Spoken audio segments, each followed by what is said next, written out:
There are two views of the Israeli military, what you hear in most of the media and the truth. I'm going to tell you the truth. I was the commander of British forces in Afghanistan. I have fought in combat zones around the world, including Northern Ireland, Bosnia, Macedonia and Iraq. I was also present throughout the conflict in Gaza in 2014.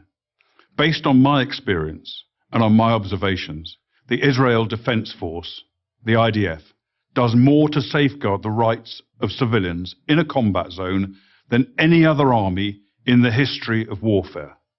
Why is this so? Firstly, Israel is a decent country with Western values run on democratic principles.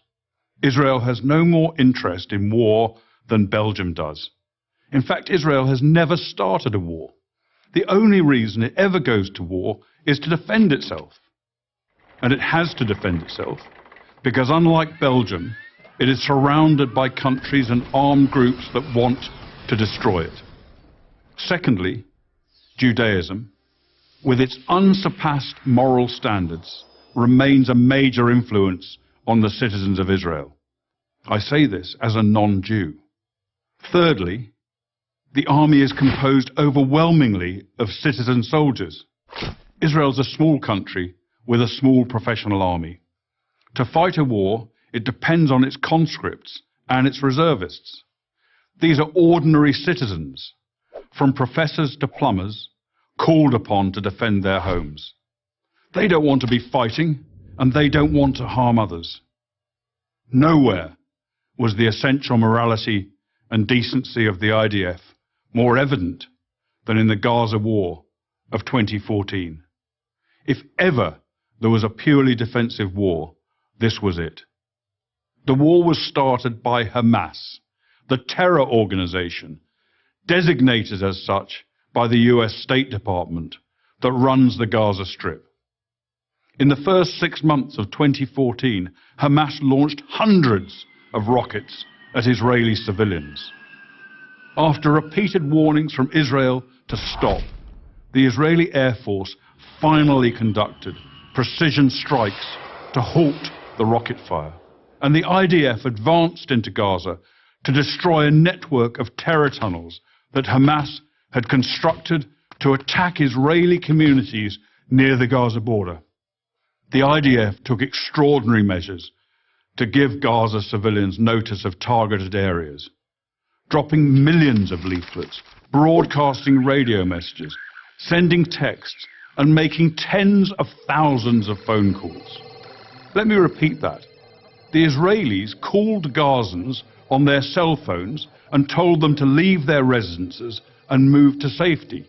Never in the history of warfare has an army phoned its enemy and told them where they're going to drop their bombs.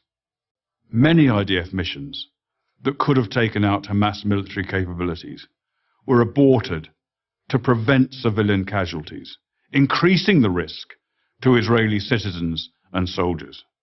Despite all of this, of course innocent civilians were killed.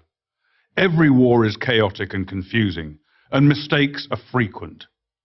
But mistakes are not war crimes. Hamas, on the other hand, committed war crimes as official government policy.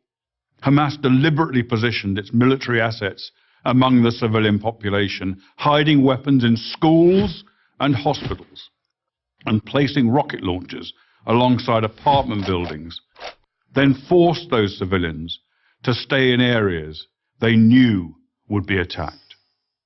They also instructed their people to report the lie that every Gazan killed was a civilian, even if they were actually fighters.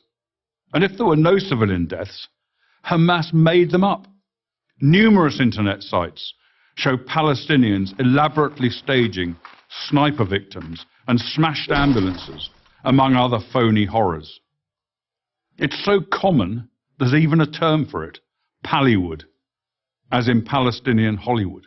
Ironically, it's the leaders of Hamas themselves who best understand the extraordinary measures the IDF will take to protect innocent civilians. They take full advantage of Israel's decency and adherence to the laws of war. No army takes such risks in order to protect civilians as the Israeli army does. I say this as a professional soldier. I say it because it's true, and people who care about truth should know it. I'm Colonel Richard Kemp for Prager University.